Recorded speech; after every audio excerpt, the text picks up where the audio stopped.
Hi, everybody. We're going to get started now. Welcome and thank you for attending our webinar today regarding the economics and the ecology of chestnut trees with our guest speaker, Michael Judd of Silviculture. My name is Lori Lilly and I'm the founder and executive director of Howard EcoWorks. EcoWorks is a nonprofit organization whose mission is to empower communities and diverse workforces to respect and restore our natural systems for future generations.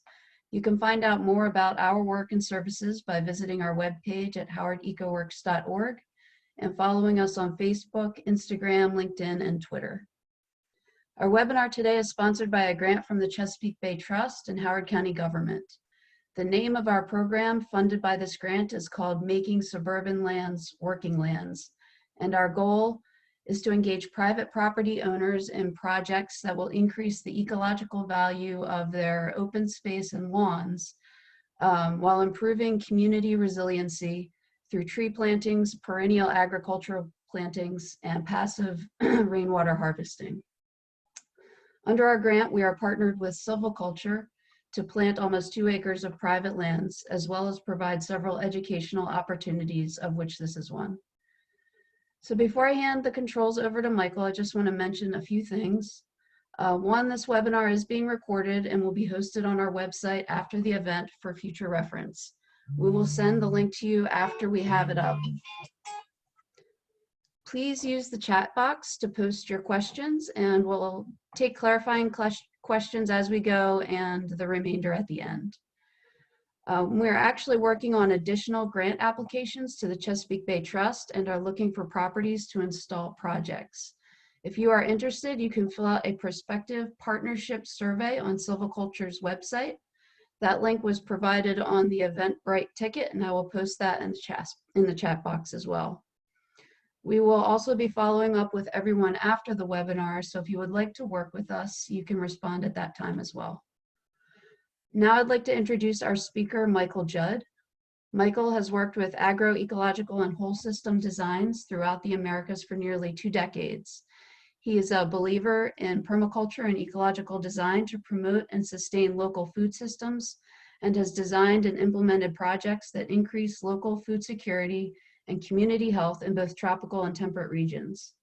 He is the author of several books and is the co-founder of Silviculture, as well as 2 other nonprofit organizations. He applies his teachings to his own property, Judd's Long Creek Homestead, located in the Appalachian foothills of Frederick, Maryland, that touts 25 acres of mixed woodlands, food forests, gardens, and a nursery, all designed to promote sustainable agricultural experimentation and education. So with that, I'm going to send the controls over to Michael. All right. Hello, everyone. Can you hear me? Yes. All right. It's time to talk chestnuts. I love it. Woohoo! Chestnuts, pawpaws. You can sign me up anytime. Let's see. So I need to get my screen going here, right? Let's see.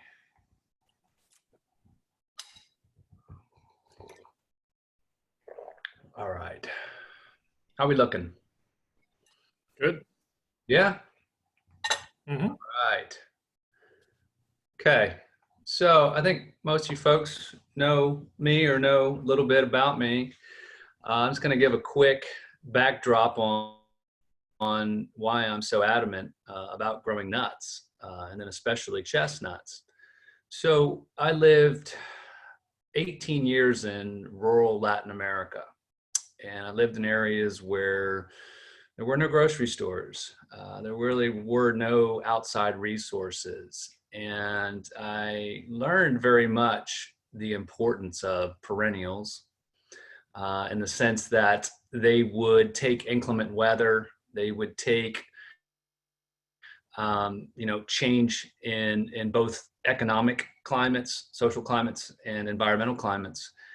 And that stuck with me as I've come back to live in the US. I've been back here 10 years now and have, I've dove right into working with, the perennials that make the most sense for our regions in relation to food and economic and ecological security, long-term longevity.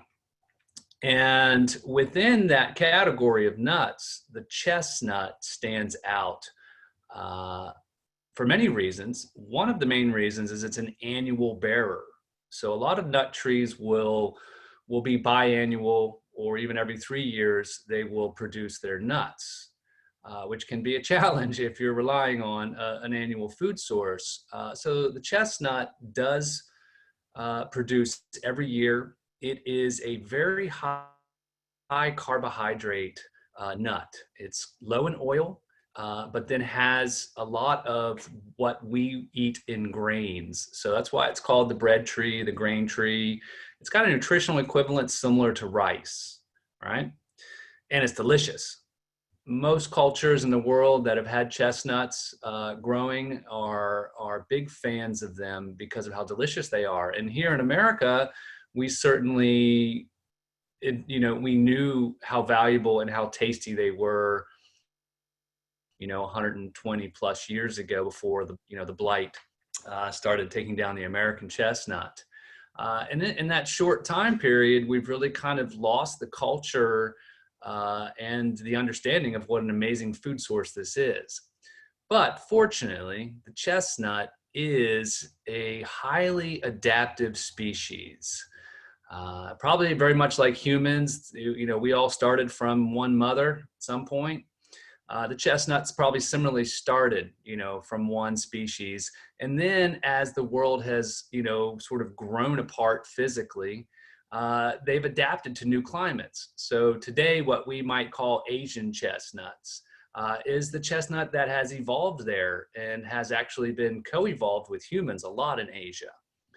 And, whereas in each, Korea, Japan, China, it's a very strong part of their growing culture. Europe, of course, Europe during the Second World War heavily relied, some more isolated parts like Corsica and some of the other far-flung areas literally survived through shortages of food on the chestnut during World War II. So it's proven itself as a beneficial species in many ways. But I think in terms of food security, but then I also think in economics, and I think in the ecological balance. And when I try to stack all three of those together, the chestnut. So that's kind of the short, that's it in a nutshell. This sign right here was taken in Frederick last year at Mom's Organic Market. Look at that. $20 a pound for nuts. That's probably the highest priced, almost agricultural product, in the store. So, and these were grown regionally. These grow well here. So I guess before I go too far, I would like to give credit and thanks. Some of these slides have been borrowed, this one, from a group that did a SARE grant. And I think Tracy, you're on here. Tracy Coulter, if I say that right, that's kind of probably the French saying of it. She is the agroforestry coordinator in Pennsylvania for the Bureau of Forestry, which is awesome that Pennsylvania has its own agroforester. The USDA does have an official agroforestry department, which ideally would grow, and we'd have every state, we would have an agroforester. But she, along with Kate McFarland, who does work for the USDA National Agroforestry Center, and she's a regional, I don't know what you'd call her, maybe director for them, and another partner, Eric Hagan, put together a lot of research from what's going on throughout different parts of the country, different growers, different techniques, and combined a lot of that feedback in a SARE grant research. So a few of these slides are thanks to them. I also, unbeknown to me, they were doing that. I was doing the same thing at the same time independently, reaching out. I've talked to the cooperative founders and the ones directing and operating different chestnut cooperatives and individual growers throughout the country for the last 18 months. So I've gotten a diversity of information, which I am digesting and trying to translate. Everyone has a little bit of a slightly different take. If you're in Iowa, if you're in Ohio, if you're in Kansas, and you're in New York, there's going to be a little bit difference region to region. But the one thing that I keep hearing from all of these growers and all of these cooperatives is that they're looking to expand. They want more growers. They want to get more chestnuts in the ground. The demand is so high that they are looking to grow more and more and more. So like that feedback alone of people who have been doing this for 20 plus years and just want to expand because it's really proving itself is a wonderful encouragement. Okay, so real quick, to outline, there's a number of different chestnut species that spread around the world. And the American chestnut, we know, is largely compromised by the blight, a fungus that attacks the above ground part of the chestnut, not the roots. So the American chestnut still exists, but it's mostly in the root system. It'll send up shoots in the wild, and then maybe after 6 or so years, it begins to succumb and it dies back down. I know there's a lot of research on the American chestnut, and that's not my focus. My focus is productive nut-producing trees. I'm not trying to bring back the American. I'm not focused on that at all. I'm focused on what's going to be productive. The Allegheny chinkapin is a bush, more of a shrub, American, very tasty nut. Small, single nut in the burr, really very tasty. And there's some hope that also it's affected by the blight, but can still be productive, largely because it's a shrub, so it can keep shooting and renewing itself. The European chestnut does not grow well in our region. It's highly susceptible to the chestnut blight. So I do not focus or encourage at this point working with the European genetics. As much as people love that, maybe have memories of that, they are successfully growing those out on the West Coast where the blight has a different pressure. Washington State, California, they're growing some of the Italian chestnuts. The Japanese chestnut, often also the Korean and Japanese chestnut are very, I think, similar. They are more resistant to the blight. They're typically not as tasty a nut, though I have heard some people say they've had mighty fine, Japanese chestnuts. So, but they have some promising genetics to work with. But the real proven and proving winner here is the Chinese chestnut. So the Chinese genetics are proving themselves to be blight resistant. So they still potentially can get it, but it doesn't necessarily kill them. And there's ways to help moderate and allow those trees to stay productive and healthy. Now, the Chinese chestnut has had a lot of interaction with humans over thousands of years because the culture there has recognized its value and worked with it intimately by selecting, the most productive nuts, the tastiest nuts, the most disease-resistant nuts. There's a huge history here with working with the chestnut in China. And a lot of that has been brought over here, as you see here, 1912. It was probably brought over before that, but in 1912 is when there was a lot. That's about the time the American chestnut was going down, so a lot more interest came into finding a chestnut that would work. And it has been, I would say, largely very successful in many parts of the country. Now, the genetics keep improving for our country and each region.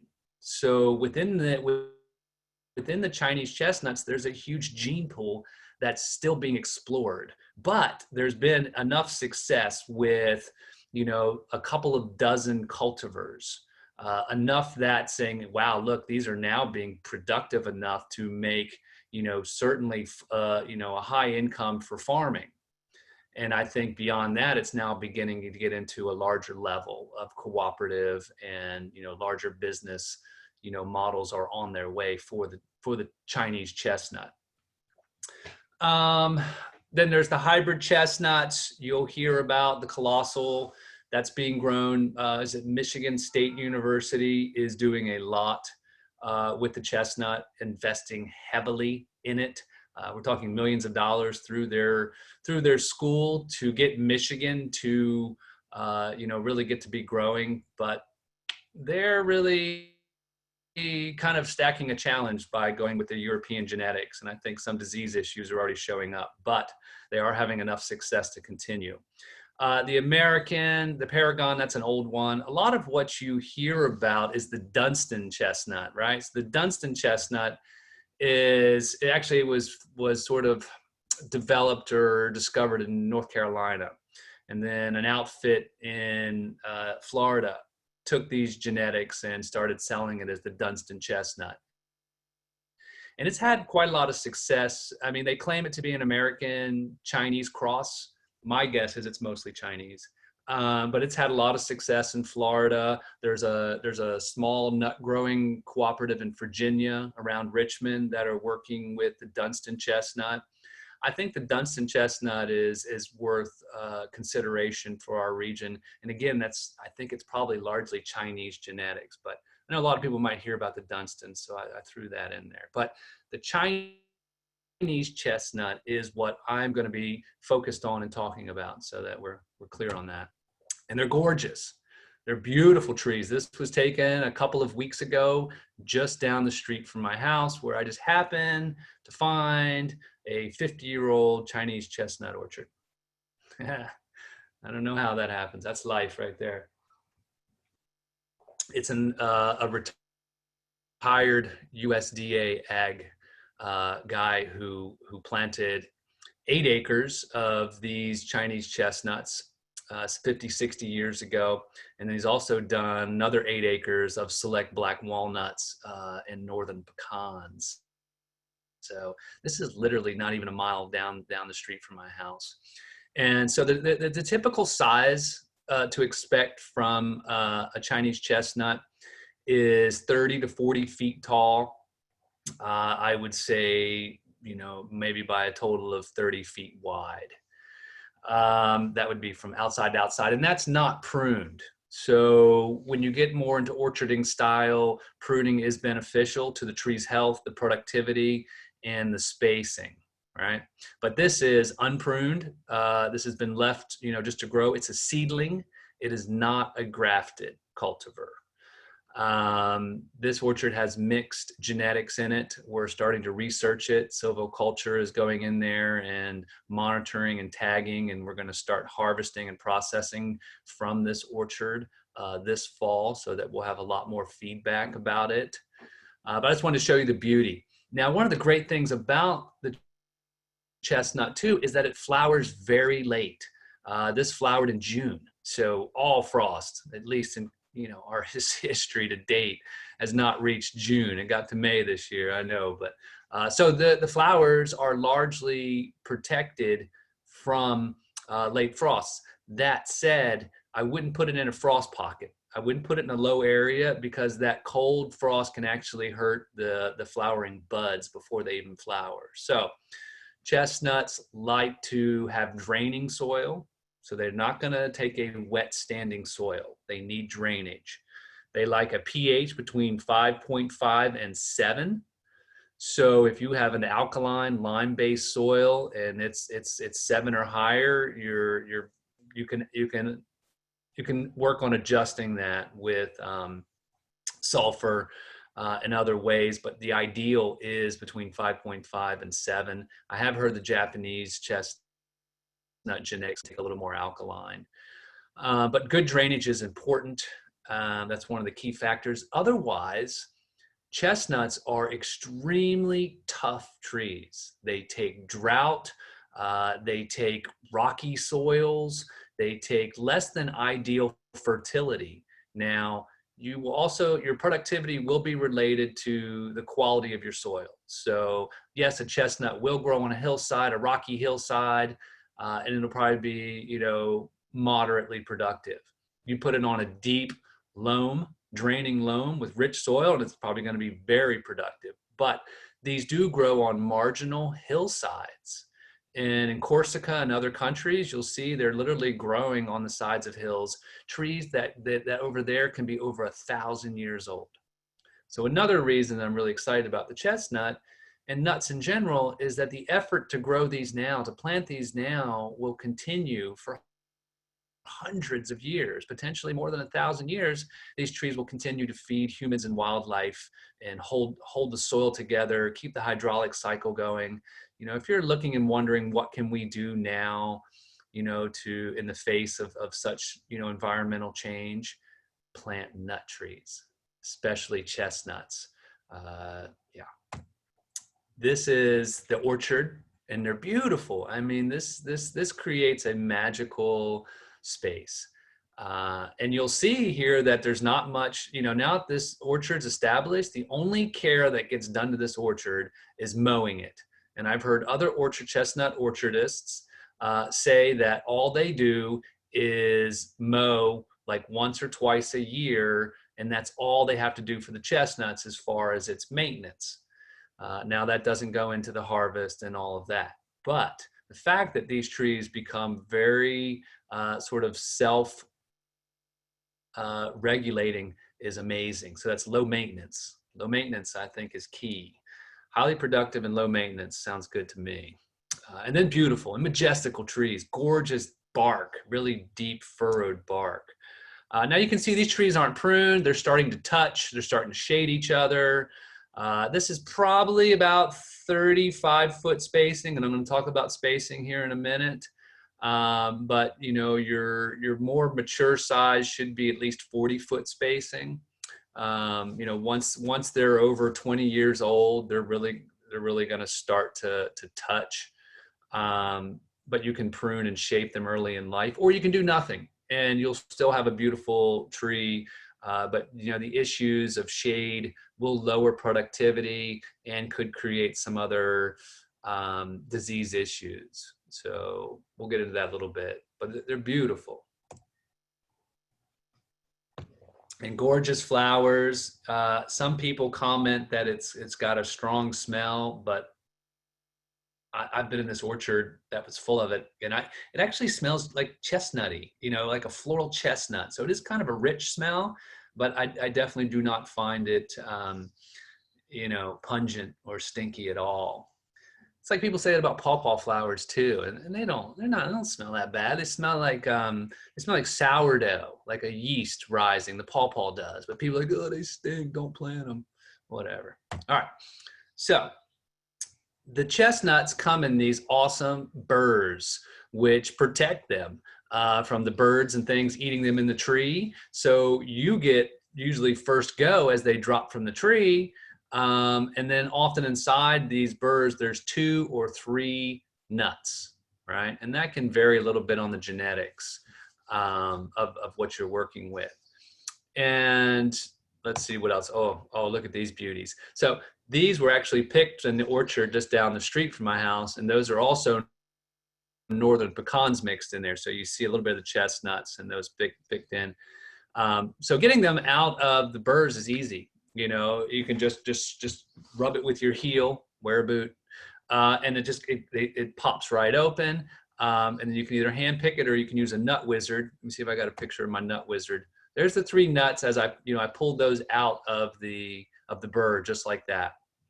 So they're beautiful.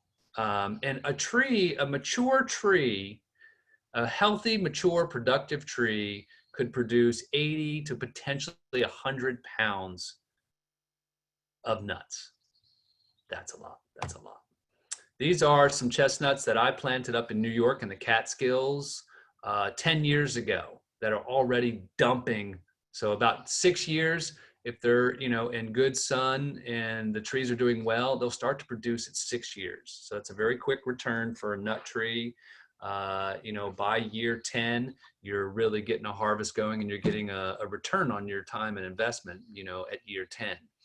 And then from there, it only goes up. Productivity goes up, harvest goes up, income goes up, economic return goes up.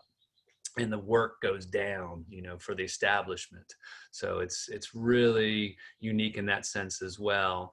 These nuts are probably what you would call small grade. Chestnuts get graded small, medium, and large. Like a European chestnut would, your typical one you see in a store, that would probably be large. The Chinese chestnuts do come that big, but a lot of it's probably more likely in the medium range. And a lot of taste tests show that the biggest nuts are not the best. So a lot of cultures that know better will actually ask for, the more medium-sized nuts. So, okay. It's another great slide from Tracy and team. So the value of the chestnut. So the U.S. is importing 88% of the chestnuts.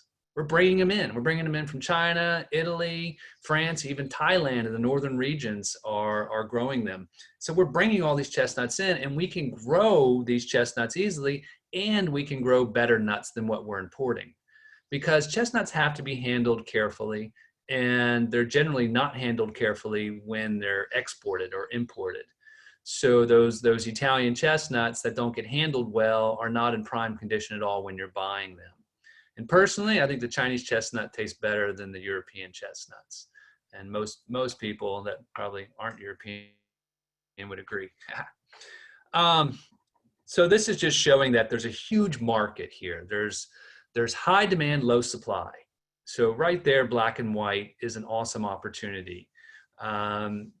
The pricing, at the very, very low end could be 75 cents a pound to $4.50 wholesale. That's if you're saying, $4.50 would probably be like if you were organically certified and you were selling it to Whole Foods, which I do know chestnut growers that do that and get that price. And then you can go up to, as you saw that sign, $19 for retail. And then there's the U-pick option. And this is being successfully done at Red Fern Farm. So Ken Wall is one of the chestnut gurus in our country, and he's got a great site and videos and a lot of information about the soil, the site, and things for chestnuts. So check out Red Fern Farm, and he does a U-pick. So he grows a lot of my favorites. He grows chestnuts, persimmons, pawpaws, aronia, the black chokeberry, and he has U-pick, and he's got a waiting list for people that want to come and will come and actually pick the nuts. Will pick the pawpaws, or they'll just come and get them. So he doesn't have to store them. He doesn't have to process them. He gets good money for people to come and pick them. So the U-pick here, I think, is also a market niche, especially in our region. We're in the hot spot for chestnuts.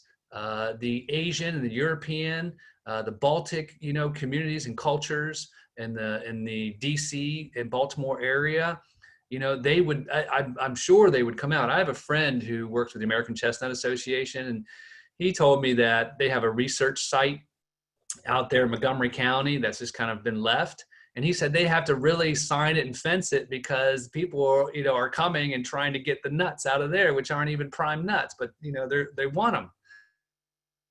So I think a U-pick model is a wise model that could also avoid a lot of the other challenges that you might entail around processing, storage, transportation. So if you're in the right location, I think U-pick's a good consideration. Average yields at maturity. Average is probably a hard thing to say. 3,000 pounds, that's per acre. That's pretty good. I think you're probably looking more between 2,000 and 3,000 pounds per acre. Probably from year 15 onward, which is very high. So if you go back and if you say you do the math on that, let's say you're selling them for $5 for retail, and you've got 2,000 pounds per acre. That's $10,000 an acre. That legally, I don't know what else you can grow for $10,000 an acre. So this really is proving very, very economically beneficial to the people who are investing in it. Now, yeah, you got to wait 10 years to start to get that return, but then you've got, something in place for hundreds of years. So it's a very secure long-term investment that does have midterm. And you can do in-term crops. And we're going to talk about spacing in a minute, but you could continue to grow row crops, hemp, whatever, annual crops in between your chestnut rows as they mature. So you can start stacking your short, mid, and long-term economic functions here.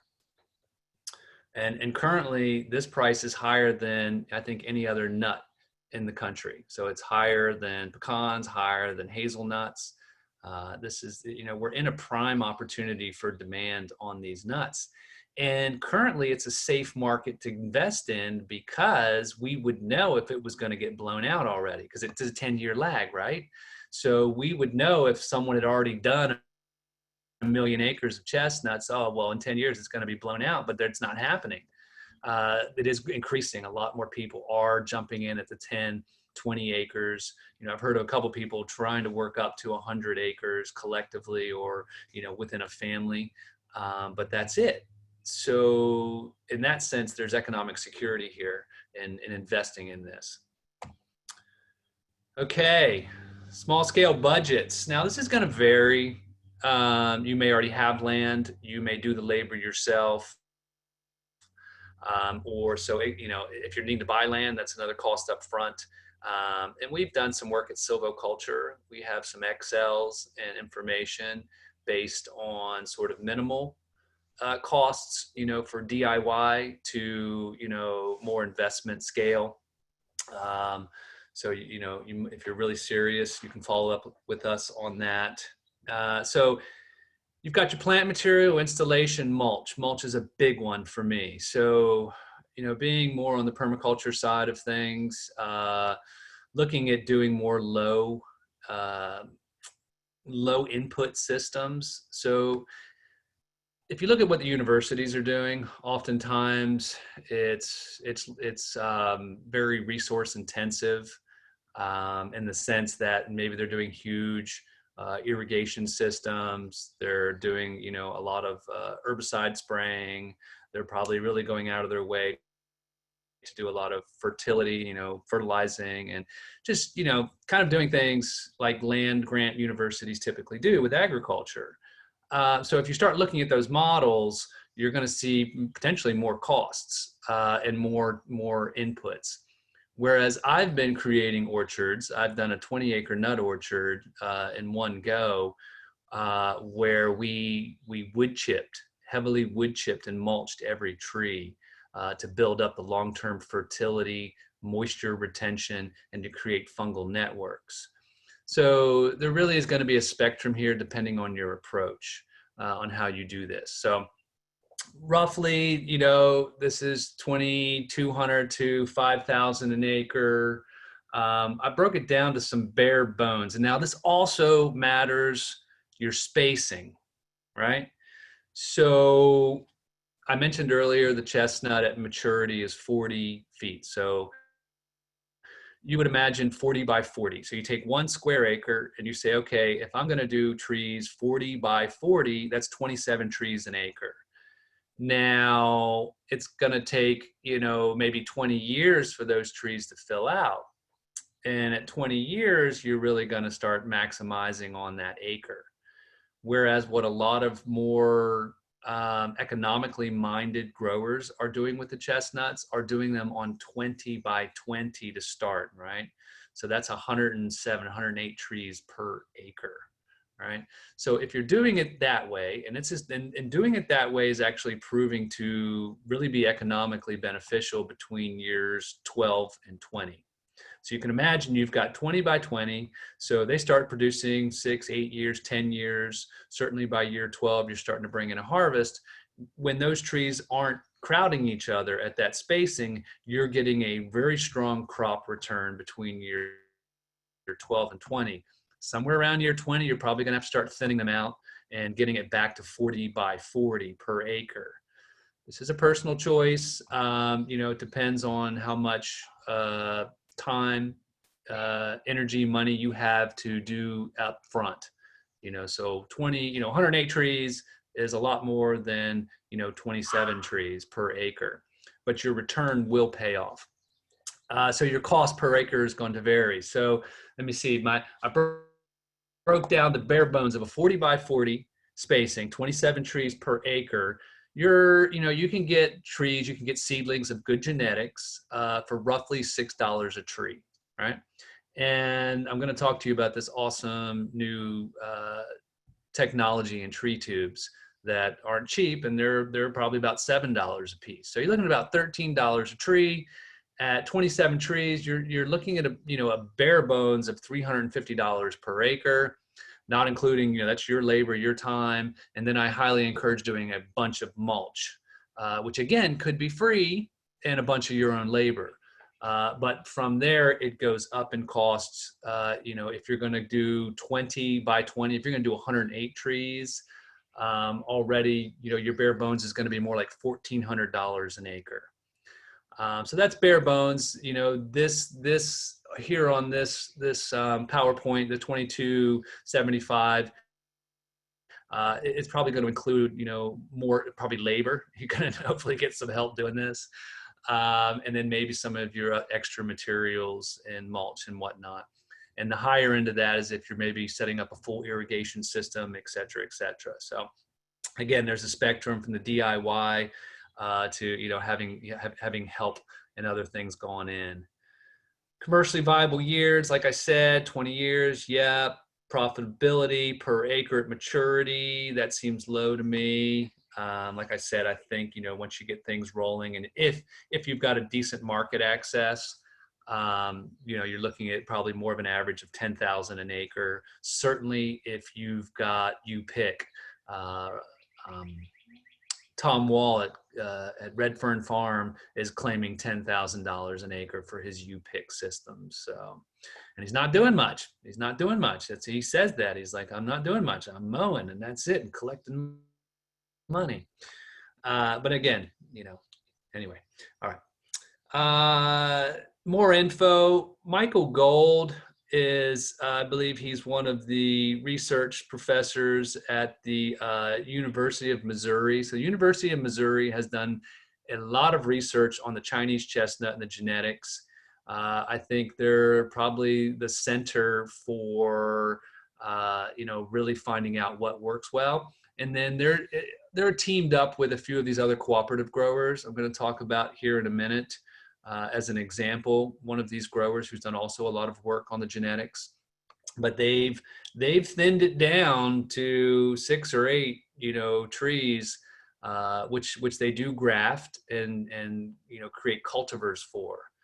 Now there's a whole nother issue there between seedling versus cultivar, and there's different camps. You're going to hear this. You're going to find this if you research this. Some people are going to say only plant grafted chestnut trees, and other people are going to say don't plant grafted chestnut trees, plant select seedlings. And it's a trick. Chestnuts, so I've been told by a lot of people, have a challenge with their grafting in the sense that they get a delayed graft failure, meaning that the graft will take, and then 6-10 years later it'll die, right? The graft will die and then the seedling will just shoot up. So I think that's possible. I think that's probably got to do with maybe incompatibility between the species, the rootstock and the graft. But the seedlings, the genetic seedlings, if they're coming from an orchard that has done a lot of work and research, like the orchards at the University of Missouri. So the University of Missouri does release its seeds, right? And it says, look, these are the genetics of these mixed cultivars in our orchard. Grow these out. Chances are they're going to be very productive, good genetics. And I'm a little more in that camp, or I'm thinking, okay, because the cost is lower, that's that $6 a tree. And then if you're doing the 20 by 20 foot spacing, you can also then thin the trees that aren't as productive. So that's another good reason to do the 20 by 20, is that you can thin out the trees that aren't as productive. Ones that maybe just more prone to different issues. Take them out. If you only have 40 by 40 foot spacing, you're bumming if you got to pull out one of those mature trees, because they do need to be within that range of at least 40 by 40 foot spacing for cross pollination. So remember that if you only plant 2 chestnut trees, make sure they are 40 foot and not more. Ideally, you would plant 3, 20-foot spacing, 20 years, take out the middle one, et cetera, et cetera.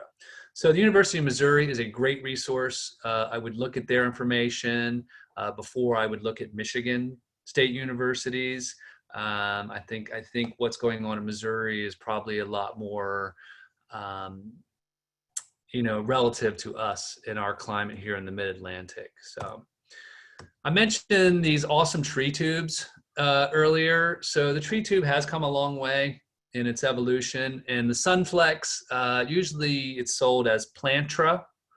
If you go to plantra.com, you'll see these tubes they're kind of ninja tubes. They've really got it right for the aeration. They've got the right stake, the right flex, because you want your trees to have some flex that actually strengthens the trunk. So these aren't the killer tree tubes of yesterday, but they do cost a little bit more money. But there's a lot of benefits to these, and one of the benefits is that you're pruning your tree up to these tree tubes they come in different sizes, but for deer, if you have deer, I would recommend the 58 or the 71 inch. If you have really strong deer and you have bucks that are tall, definitely go with the 71 inch. So you're looking more up, 5-6 feet tall. This allows you to get a strong growing trunk that doesn't branch until it comes out of the tube, and that's a perfect height for being able to operate under if you're mowing or whatever you're doing. It saves you early work. When I've planted trees in wire mesh, it's a pain. I got to come back. I've got to prune and cut, and there's a lot more work involved if you do a different type of fencing for the chestnut. And if you have no deer or no issues, great, but you're still probably going to want to limb those up and start having them, set their branches at about 6 feet tall. I'm not going to go into this, but that's also the point where I would start to train and select, for maybe 3 or 4 maximum main branches. The University of Missouri actually has a pretty interesting paper, PDF about training them in like a bifocal way, just having 2 go out so that in rows it's spreading out and not competing with each other, which is a little more commercial, but I like it. I think it would help with maximizing sun, reducing humidity issues and disease issues. So I think they're on to something like that. In other countries, like in Japan and some places in China, they'll actually grow these on 12-foot centers and grow them for the short-term returns and then thin them out or just replant them. So pretty phenomenal species to work with. Okay, this might hurt your brains a little bit, but I just wanted to show you that your 20 by 20 is your first column. Your first column is your years. On your left, that's your years. Then it's your 20 by 20 spacing versus your 20 by 40. So 20 by 40 would mean that your rows are 40 feet apart, but you're planting 20 within row. This is one of my favorites. This is one of the things that we're doing at Silvoculture's research farm. We're doing the 20 by 40 at this stage. So we're doing 20 within row, knowing that we'll thin probably, in 20 years, but we're keeping 40 foot between rows. This just, it can make more sense with your time and your energy and your input. If you've got a smaller bit of land and you're not trying to do so much, then 20 by 20, I think, is highly recommended. And then ultimately, if you're thinking, well, gosh, I don't really need to do much with this for 20 years. I'm going to plant this for my grandkids. I'm just going to do 40 by 40. And if some trees die, then I'll replant them. But I'm not going to put in as much. And then you can see as the years go down, the difference in the return. So let's look at year 10. So at year 10, 20 by 20 foot spacing, you're looking at about 1,500 pounds per acre production. Pretty nice. 20 by 40, you're looking at half the amount of trees. You're looking at pretty much half or a little bit, you're looking at about half the amount of harvest as well. And then if you come all the way over to 40 by 40, then, you're not even breaking 400 pounds, which again, depends on what your interest is. But if you want to maximize that economic return, the 20 by 20 really shows. If you come down to 20 years though, you can see how they all start to, at least the 20 by 20 and the 20 by 40 spacing almost equal each other. So, if you're willing to wait a little bit longer, then the 20 by 40 could be a good option. And again, then if the 40 by 40 is half of that still, it'll take time for that to catch up. Ultimately, and after hundreds of years, your chestnut trees will end up being about 4 per acre. Think about that. All right. Another slide. Thanks to Tracy. Thank you and team.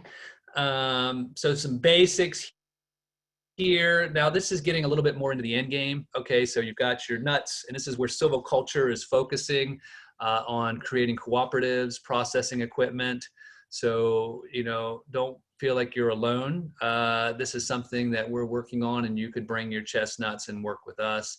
Not everyone needs to or really should, have to, process and work on, these individually. So this is just some of the things that you might have to, look at getting. And you wouldn't have to do this if you have a U-pick, right? People would come and do it for you, but you need to size your nuts, and I'll show you a little equipment for that. A lot of the stuff can be made, pretty much, in the workshop. A lot of stuff. The sizer certainly can be. Immersion tank, we're going to talk about that. It's a hot water dunk, and that's really about working with the weevil. Yes, chestnuts, other things like chestnuts. Worms love chestnuts too. Sorting table, bagging, weighing station, transport, keeping them at the right humidity.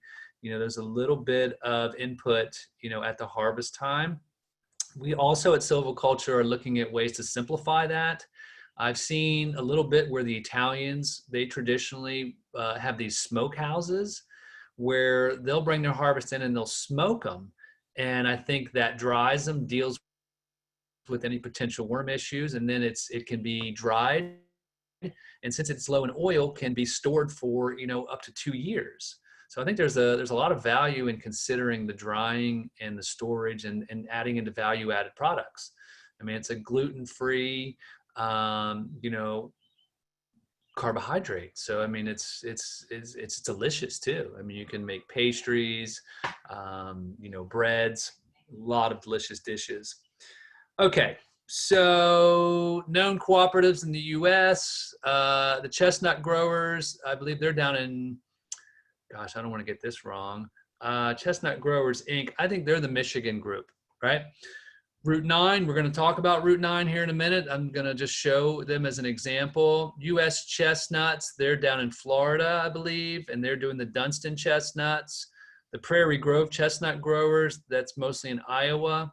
Tom Wall helped start at that, and they're a very successful co-op of just growers that have come together and sell their nuts collectively. I think most of these do. New York State has, that's not on here, New York has a new nut cooperative. And then I hope we're hearing about, a Mid-Atlantic nut cooperative here. I know Pennsylvania is really putting a lot of effort and work toward, creating, a nut cooperative. Here in Maryland, silviculture and others that are coming along, we're really looking to try and create, one of these nut hubs, right? Nut hub. Okay, so Route 9 cooperative. It's in Ohio. It was started by a dynamic man called Greg Miller. Actually, I believe his father originally planted chestnuts for hunting, and even planted them on old mining land, not ideal land. So he inherited a lot of genetics, which then he's kept working on to improve. And he has been very successful in creating a cooperative. He got a grant to build this building. He is trying to buy nuts from anybody, that has quality nuts, because again, his demand is higher than supply. These are some of the varietals. These are some that are being recommended. Again, University of Missouri is also saying Peach, King, Core, Sleeping Giant. Sleeping Giant, I think, is actually American and Chinese mix. These aren't all straight Chinese, but that's one of the dominant genes in there. Again, mostly Chinese. He has experimented with the European, the Japanese, American. He's experimented with all kinds of stuff. So, if he's saying, look, I've been doing this and it's not worth it, it's not working, then, there's a lot to learn from Greg. And he's also, I think, the current president of the Northern Nut Growers Association. And I think they have a podcast, the NNGA podcast. What's it on? I have to find out what that is, but look for that. Maybe it's on their website you can find. And he's got a few really good podcasts to listen to where he's straight shooting, saying, this is really promising, but, we've still got things to work out genetically. So I really think a lot of him. I've learned a lot from Tom Wall as well at Redfern Farm, but I'm really thinking that Greg really kind of trims out the fat and says, look, this is more, really what you might be getting into. And he sells seedlings. So it's a great resource for getting good genetics. And then of course he sells nuts to eat, and then he sells seeds. So, we've done this at silviculture where we've bought, 10, 20, up to 100 pounds at this point of his select seedlings and growing them out ourselves. So that's the easiest, cheapest way to really start growing your own orchard, is to get the good seeds. Okay. This is maybe a little more detail than we need. It's just saying a little bit about their membership as a cooperative. We are very interested in the whole cooperative model, and it's a big focus for silviculture. But I feel like that's a larger conversation. I don't want to overshoot too much of our time here. The Nut Wizard. This is an awesome tool. Picks up all kinds of different types of nuts. It's a wonderful thing. Even if it's just black walnuts to get them out of your yard, whatever, this is great. What's being proven and shown is that for the chestnut, hand harvesting is as economically comparable to expensive machinery, which I really like. And it's less damaging to the landscape. So I really appreciate that this can, that it's efficient to hand harvest chestnuts. And I know Greg gets all different types of groups to come in as fundraisers. Hey, you got a Boy Scout group? Hey, come pick up nuts. We'll pay you by the bucket. I know he works a lot of Amish people to pick. So it creates employment, which I really like. So, okay, I mentioned the chestnut weevil. It's a real issue. It is something that can be managed and operated. That's why the hot dunk. So dunking these in hot water for a limited amount of period kills the weevil. It arrests their development, and it makes the nuts, marketable, and you can maintain the viability for germination still as well. So just putting that out there. Here's Greg Miller, and this is one of his hot water dunks. This is a medium scale hot water dunk. You can do a smaller, 5-gallon bucket dunk to start with. Again, silviculture is working on developing this. This is Route 9 Cooperative again. He's got a sorting bin there. You're seeing his bins, his weigher, lower right corner, you see his seedlings. Chestnuts grow fast. They are fast growing trees. I had some of the trees that I've grown from seed this year, I've got out in this big pot, are already 24 inches tall. That's 2 feet in like 3 months. That's freaking awesome. Okay. They are doing some value-added cooperative stuff.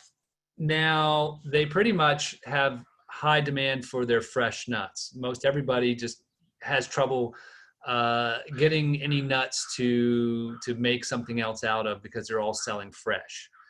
I'm very interested in the value-added part. I'm interested in exploring this to see if it maybe avoids a lot of the high inputs for refrigeration, for dunking. I'm looking at exploring how do we maybe solar dry, how do we smoke, how do we do things with less inputs, looking into a future that, maybe more limited or more expensive to use high inputs. So, and it dries and it stays well. The beer industry is really into the chestnut. So drying and selling chestnut to the beer universe is also a very upcoming economic. Same with the pawpaw. Beer, of course. Tree-borne chestnuts is a spin-off of the Michigan group. When they can get, any extra nuts, they are, starting to create value-added products under the name Tree-borne. And again, you see the beer; they're buying them up. I think this is a very interesting way to go. You pick, I like, and then I like the value adding. Okay, another issue that's a reality that is much more controllable, by keeping your orchard healthy and keeping your trees pruned, etc., is sort of this black tip.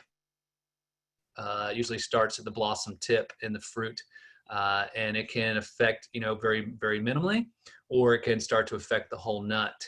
And I'm just adding this in here because I don't want to, just say chestnuts are all, gorgeous and wonderful. They are, but they take a little bit more input to make sure they are. And this is where we're learning and exploring still. But there's been enough success to encourage us to be doing for it. This is at Back Creek Farm in Myersville, Maryland. This is the research center for silviculture. I'm pointing this out because as an alternative to, intensive drip irrigation systems, we work with passive water harvesting. So we're shaping swales, working with keyline plowing, we're working with harvesting water naturally, we're doing heavy mulch systems. We're creating an environment that naturally supports the trees versus high input material inputs. And this is different than what has been done. And this is where we are, I would say experimenting, but we also, we know this from working with all kinds of other tree and living systems that these work well and will reduce your inputs. So this is another borrowed slide where it shows a variation using a double bottom plow. A double bottom plow is a very common farm implement.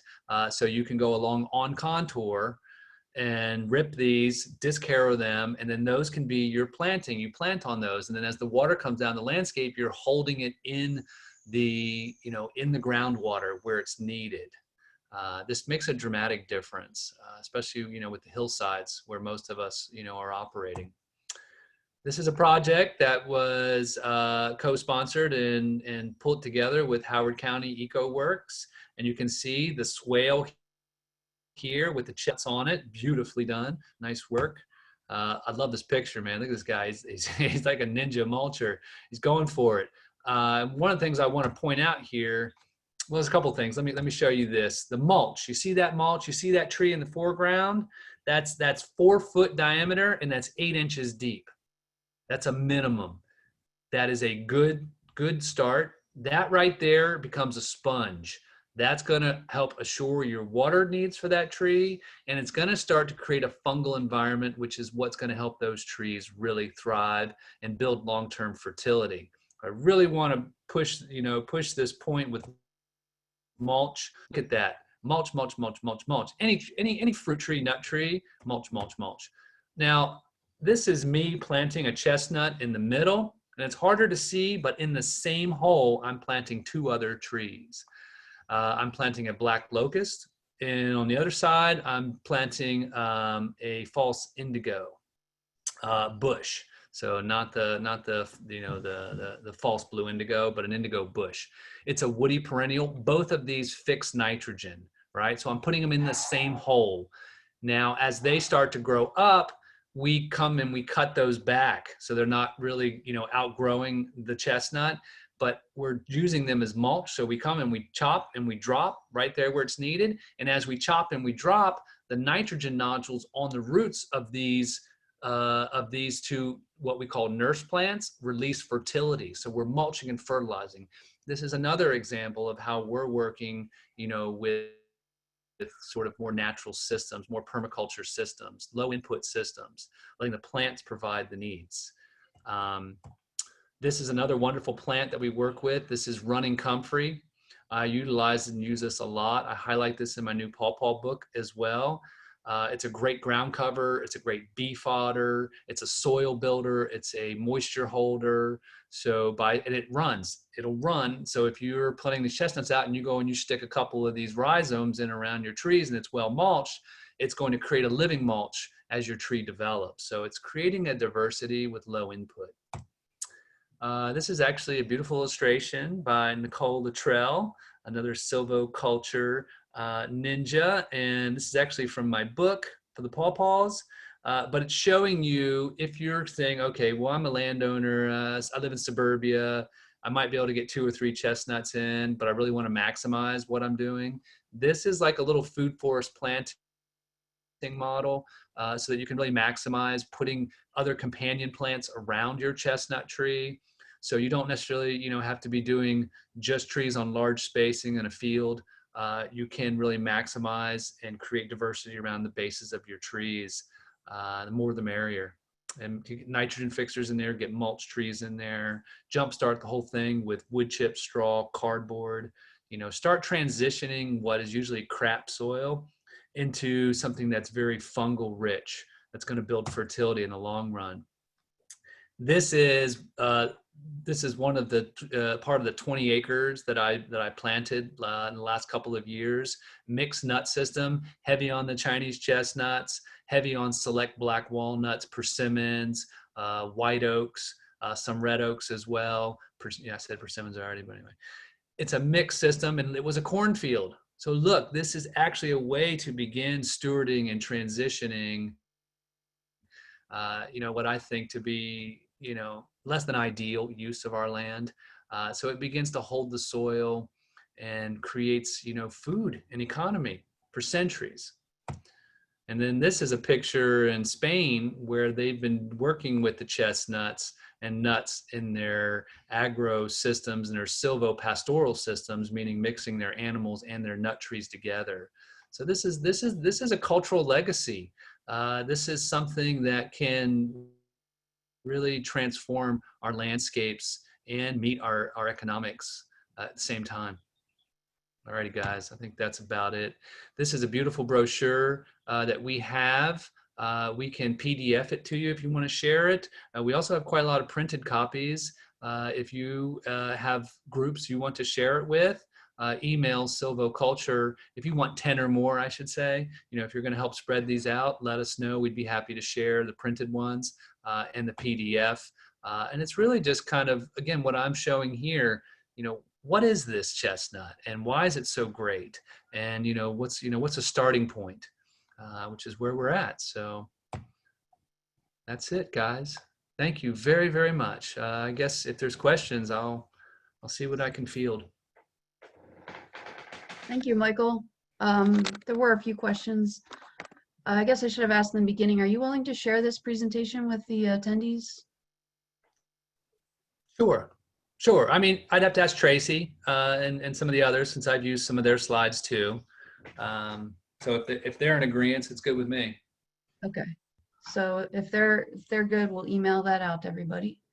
There's a couple questions regarding the productivity and what criteria you are using to evaluate productivity of different cultivars and how you evaluate that productivity over time.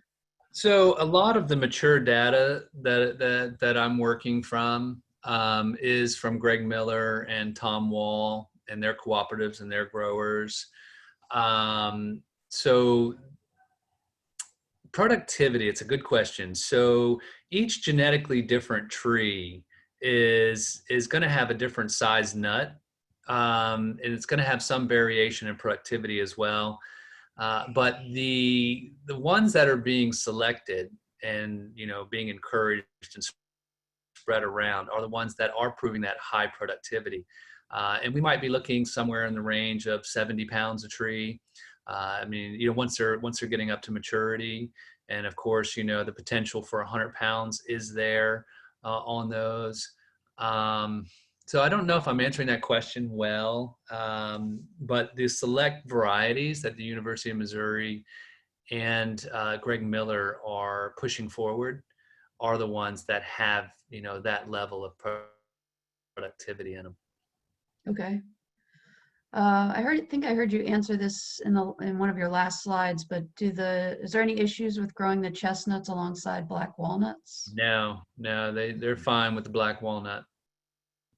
Okay. So the pawpaws, so are the aronias, so are the elderberries, so are the gummies, so are the currants, tons of stuff, the black walnut. Persimmons, no problem. Okay. Do you have taste data on any of the cultivars? Not so much. I know Tracy and those guys have done some tasting data, and I actually got to experience a really cool taste test at the PASA conference a few years ago, where I got to meet Tracy and Eric and Kate, and they did a blind taste test. It was cool. They had a blind taste, and at that point, I really hadn't had much experience with knowing the different flavors of the European chestnut versus the Chinese, the Japanese, the chinkapin, and they had a taste test where you didn't know what it was, but you would write down what you liked. And interestingly enough, the Chinese chestnut was my favorite, and the close second was the chinkapin, sort of the native shrub from America. And the American chestnut's tasty. It's small. It's a small nut. So, I mean, on the commercial level at this point, even if we were to, amp up the American, I think, maybe value added or something, but the chestnut size on the American is small, but tasty. The European was not as interesting to me. It was a little more, it was more bland, and the consistency wasn't as sort of crisp like the Chinese chestnut was. So yeah, I would say Tracy and those guys do. I know I've seen some of their slides where they do some more tasting on that. And I need more time and experience to be able to say, oh yeah, this chestnut, for example, the Qing is a very popular chestnut by growers because of its size, productivity, and flavor, and that's the QING. Is definitely one of the more preferred. Peach, I think the University of Missouri has probably broken down more of those, individual facts. So yeah, sorry, I can't answer that a little better. Give me some Okay. time. I will. Are you aware of any chestnut farms that have the U-pick option that are in our region? No, I don't. I think your closest resource is Richmond and the Virginia Cooperative at this point. And I don't know I don't think they're doing U-pick, but those things might start coming online more, if it's feasible. So no, I think watch silviculture, stay tuned with us. We're going to be working with the orchard down the street. And from what's coming out of that might be one of the most regional things that we have. Pennsylvania does have some growers, that are selling probably to the markets in Philly and other places. But the demand's so high. I'm telling you, it's just waiting, to be expanded upon so that there is more access.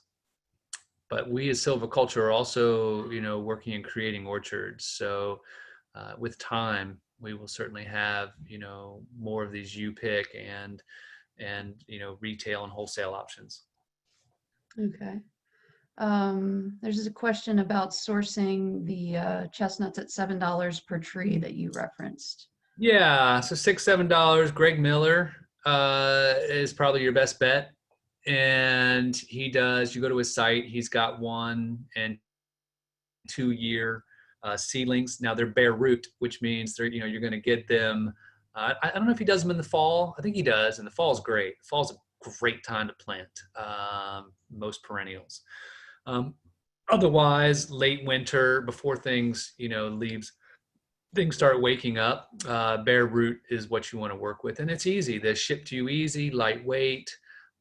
We've had a lot of success with getting our trees bare root from Greg. Now we get the seeds and we grow them out ourselves largely.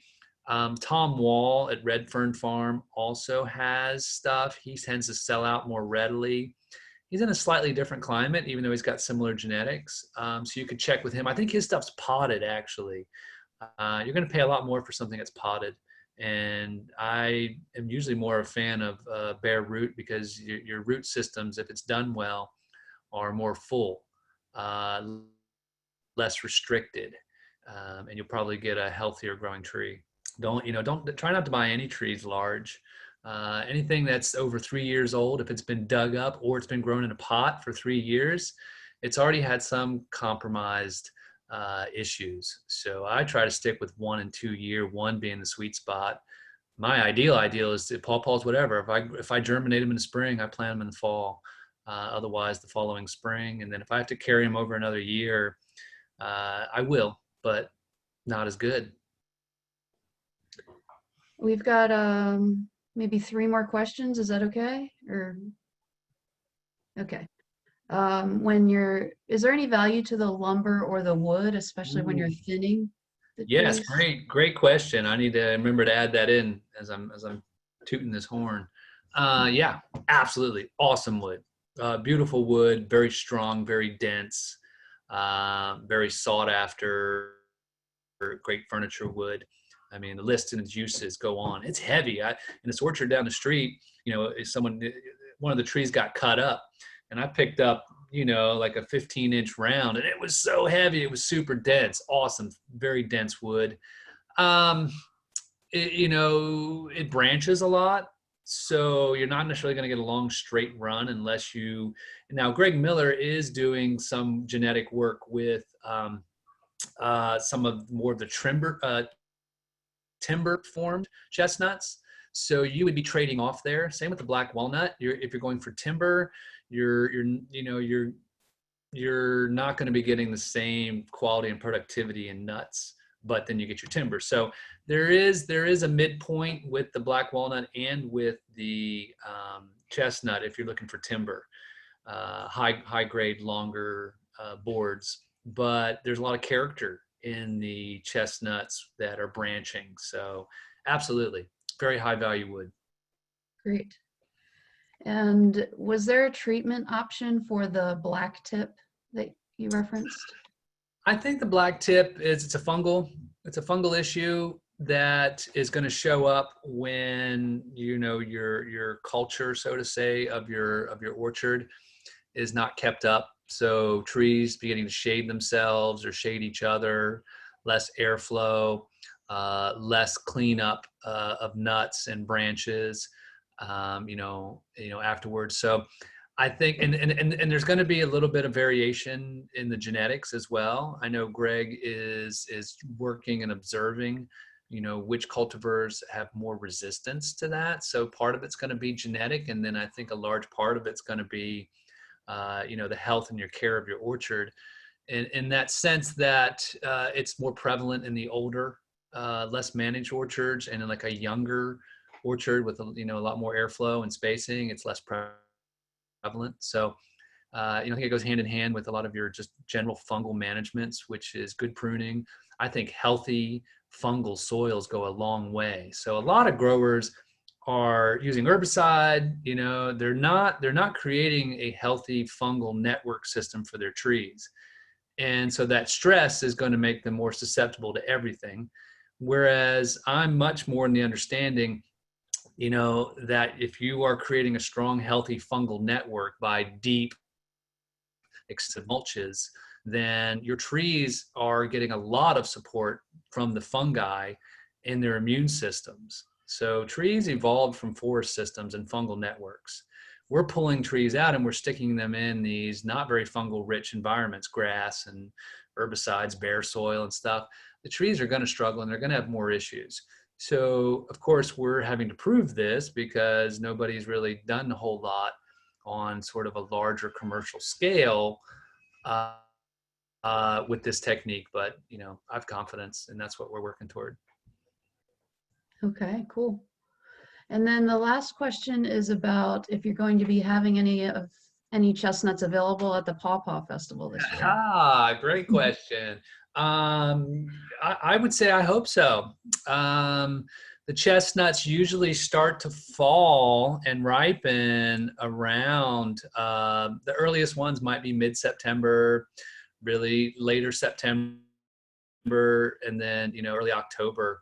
And again, they're gonna depending on, your genetics, when they're gonna start dropping. So the orchard down the street's all seedlings. So we do have early trees, mid trees, late trees. So, and our intention this year is to really kind of be on it a little more. and start processing small amounts. So yes, we hope to at least have maybe some tastings and things. So if the nuts are ripe, yes, we will have some at the Paw Paw Fest. Nice. Silviculture, I'm probably speaking a little early here, but we should have a table and we should be doing some tasting and talking about chestnuts. Very good. Chestnuts and pawpaws is where it's at. I mean, they just do really well. In permaculture, we observe what does well naturally with low input. And the chestnut stands out in that category, which makes it an easy choice to focus on. Awesome. Well, thank you, Michael, for sharing your expertise with us and everybody else here today. And folks will follow up. Tracy said she was fine with sharing her slides, so Thanks, we'll go Tracy. ahead and send out the slides, and the video recording will be posted on our website. And if folks want to do projects with us or silviculture, there's that partnership form that I put out on the chat. It's also on the silviculture website. So if you're looking to plant some chestnuts or get involved, that would be a good place to start. Yeah, we're looking for nutty buddies. Yes, you guys have been a lot of fun. I know we have enjoyed working with you. Yeah. All right. Well, thanks everybody. Thanks for spending your time, and look forward to, maybe growing some nuts together. Sounds good. Goodbye, everybody.